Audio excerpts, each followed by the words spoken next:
안녕하세요. 뉴맨남성의원 김영렬입니다. 오늘 촬영의 질문은 역시나 많이 물어보는 질문이네요. 대체 진피 수술을 하고 생착이 되면 굵기도 줄어드나요? 물어보셨습니다. 줄어듭니다. 안 줄어드는 사람도 있습니다. 진피인데요. 살이죠. 이제 사람 살 성분도 있고 사람이 아닌 이제 다른 종의 살 성분도 있고 그렇습니다. 자, 이 진피의 특징이요. 제가 이전에도 이제 몇 번 멘트를 한 적이 있는데 몸 안에 이제 이식이 됩니다. 이식이 되면 초기에 1개월 내지 길게는 12개월까지 좀 단단해요. 근데 이 단단한 진피가 시간이 지날수록 차츰차츰 좀 부드러워지거든요. 약간 풀린다고 해야 될까요? 그거를 이제 인터넷상에서 많은 분들이 생착이라고 표현을 하시죠. 이 진피가 몸 안에 이식이 되게 되면 약간 좀 단단하게 유착이 되었다가 이제 서서히 풀리면서 좀 자연스러운 느낌이 되는데요. 이게 사람마다 그 경과가 좀 달라요. 예를 들어서 수술을 하고 2년이 지난 시점을 한번 말씀을 드려볼게요. 어떤 분은 진피가 생착이 거의 되지 않아서 좀 턱이 약간 진 부분도 살짝 느껴지고, 물론 수술 직후보다는 훨씬 부드러워졌지만요. 그리고 진피가 아예 흡수도 되지 않고 그대로 있는 분도 있습니다.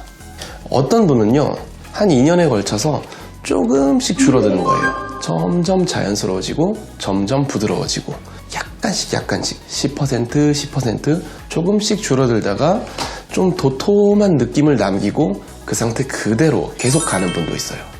어떤 분은요, 한 2년이 지났는데 절반 이상 상당 부분 흡수가 되어서 추가적인 확대를 좀 원해서 오는 분도 있습니다. 그러면 어떤 사람은 그렇게 빠르고 어떤 사람은 그렇게 느리고, 여기에 대해서는 솔직하게 말씀드려서 설명을 못 드리겠어요.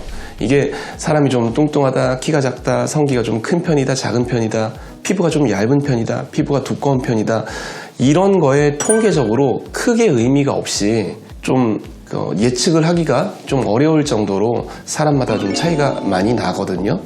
근데 어쨌든 그거는 이제 특이한 경우를 여러 가지 예를 들어 드린 거고, 일반적으로는 생착이 되고 부드러워지면서 굵기가 조금씩 줄어드는 게 맞긴 맞습니다.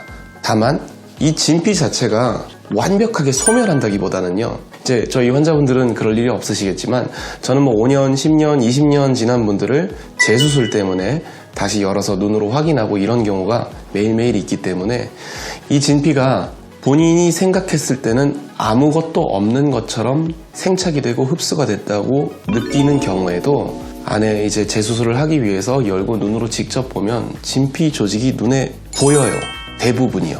물론 이제 유착만 살짝 남기고 이제 도톰한 층만 살짝 남기고 거의 보이지 않는 경우도 많긴 합니다만, 그래서 진피 자체가 완벽하게 소멸이 된다기보다는 안에서 좀 두터운 조직을 형성하면서 있게 되는데, 그 빠져가는, 그러니까 생착이 되면서 약간씩 흡수가 되는 환자분들이 이제 빠졌다 이렇게 표현을 하시죠.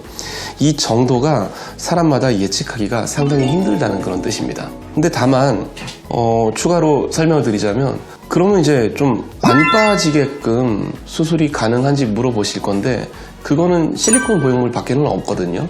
그러니까 약간은 좀 자연스러운 느낌을 위해서 생착이 되면서 약간씩 줄어드는 거를 감소하고 수술을 하시는 거죠. 여자친구가 좀 바뀔 수 있다거나, 혹은 이제 기혼자 분들 중에서도 좀 최대한 티가 안 나게 자연스럽기를 바라시는 분들, 이런 분들은 이제 약간씩 생착되는 과정을 느끼면서 본인이 그 부분에 대해서 충분히 인지를 하고 수술을 받게 됩니다. 이상입니다.